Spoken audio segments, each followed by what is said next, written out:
اب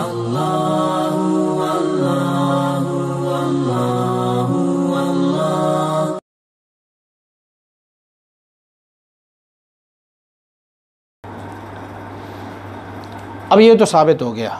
کہ وحدت الوجود اور وحدت الشہود کا مرتبہ کیا ہے، لیکن اب ایک اور مسئلے کی طرف آتے ہیں۔ کچھ ایسے بھی لوگ ہوتے ہیں جن پر نہ غلبہ محبت ہوتی ہے،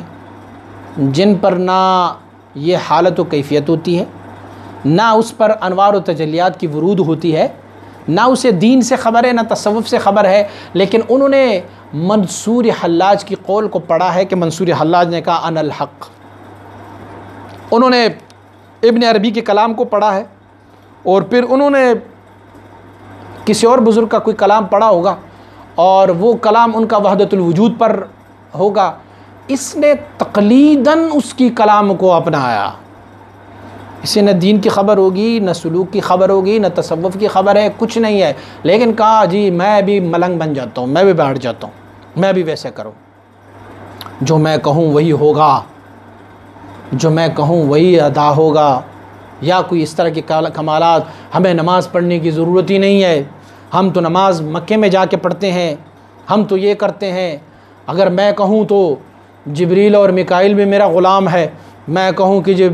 آ جاؤ وگرنہ اسرائیل سے تمہارے کان کھچواؤں گا۔ یہ جو کلام تقلیداً اپنے اوپر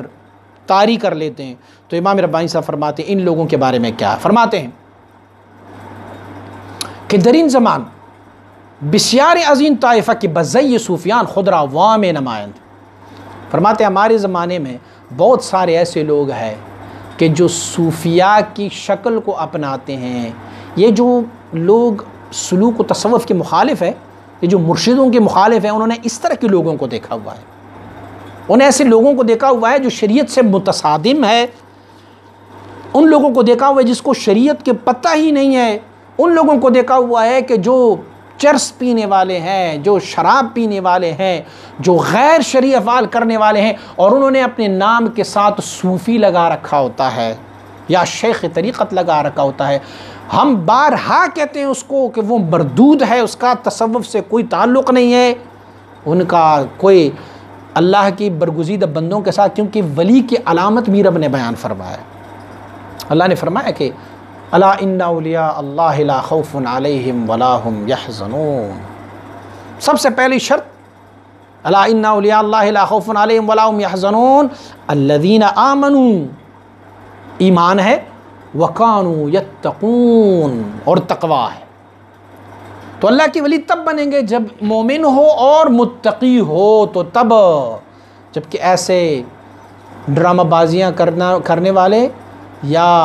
ناچ گانے یا شریعت کے خلاف یا ڈول ڈھماکے والے یا شراب اور چرس کے سوٹے لگانے والے، یہ سارے جو ہے یہ شریعت۔ تو امام ربانی صاحب نے فرمایا ہمارے زمانے میں بھی ایسے لوگ ہیں جنہوں نے صوفیاء کا لباس اوڑھا ہوا ہے، شکل صوفیاء کا بنایا ہوا ہے، اور کہتے ہیں میں توحید وجودی میں ہوں، میں وحدت الوجود کے مرتبے میں ہوں،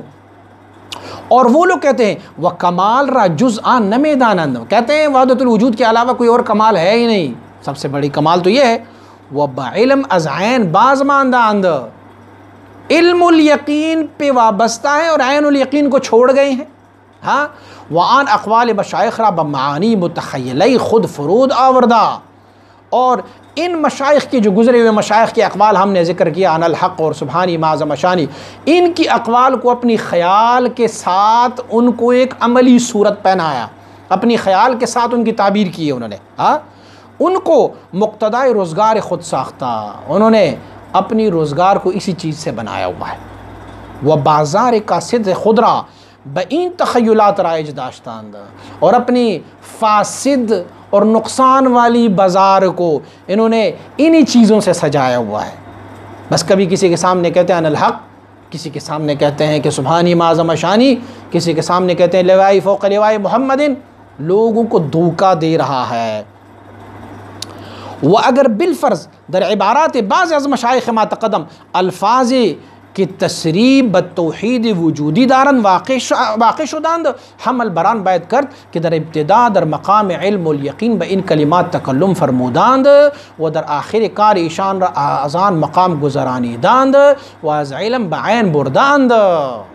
فرماتے وہ لوگو میری نصیحت سنو کہ اگر تمہیں کبھی ایسے کسی شیخ کا قول نظر آئے تو فوراً کفر کا فتویٰ مت لگایا کرو یا فوراً اس کی تقلید مت کر لیا کرو. یوں تصور کرو کہ ابتدا میں شروع میں تصوف کی ابتدا میں ان کو علم الیقین کے ساتھ وابستہ کیا گیا ہے، اور جب اللہ کریم نے اپنی فضل و کرم سے اسے اس مقام سے آگے لے گئے ہیں تو پھر وہ عین الیقین کے مرتبے پر آئے ہیں. تو عین الیقین کے مرتبے پر جب وہ آتے ہیں تو اس طرح کے کلام سے وہ اپنے آپ کو بچاتا ہے. پھر کبھی اس طرح کے کلام، لیکن شروع میں نے عرض کیا کہ وہ معذور تھے، شروع میں ان کو عذر تھا، بعد میں اس کی دوائی ہو گئی، علاج ہو گیا، علاج سے وہ ٹھیک ہو گئے ہیں. اب جو ہے وہ ان کا اعلان یہ بات نہیں ہوگا بلکہ وہ وحدت الشہود کا ہوگا.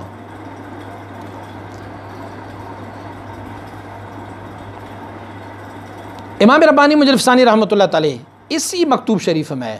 ایک اور مثال سے واضح فرما دیتا ہے مثلا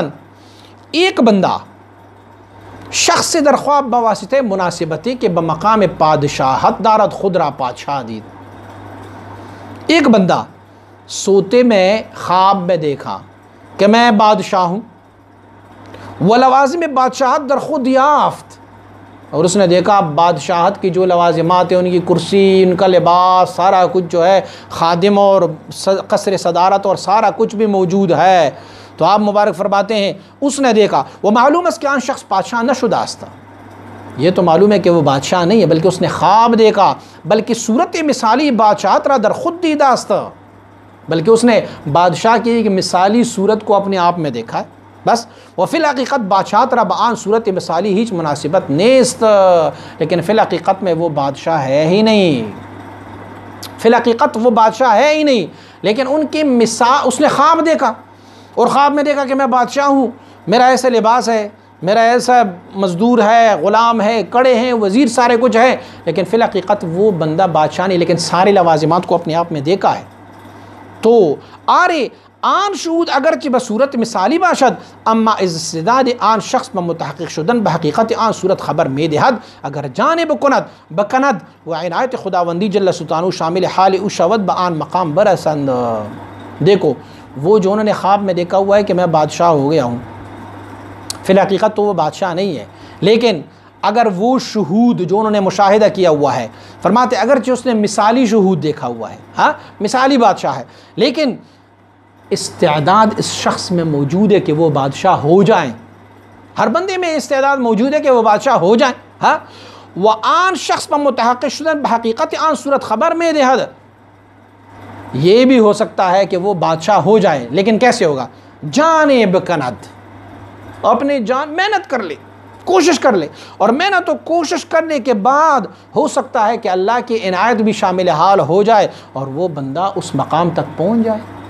بس. تو فرماتے ہیں کہ وہ لوگوں جو تم کہتے ہو کہ ہم تقلیداً وحدت الوجود والوں کی تقلید کرتے ہیں، فرماتے ایسے مت کر لیا کرو، تم بھی کوشش کر لو، ہو سکتا ہے کہ رب کائنات تجھے وحدت الوجود کی بجائے وحدت الشہود کا مرتبہ ہی عطا فرما دے. کوشش کریں، اللہ کو یاد کریں، اللہ کا ذکر کریں. آپ پہلے مثالاً تھے، اب ہو سکتا ہے کہ رب کائنات تجھے حقیقتاً، لیکن اس کے لیے آپ کی کوشش اور رب کی عنایت یہ دونوں چیزیں لازم ہے. اگر یہ دونوں چیزیں ہوں تو پھر ہو سکتا ہے کہ آپ بھی بادشاہ ہو جائیں.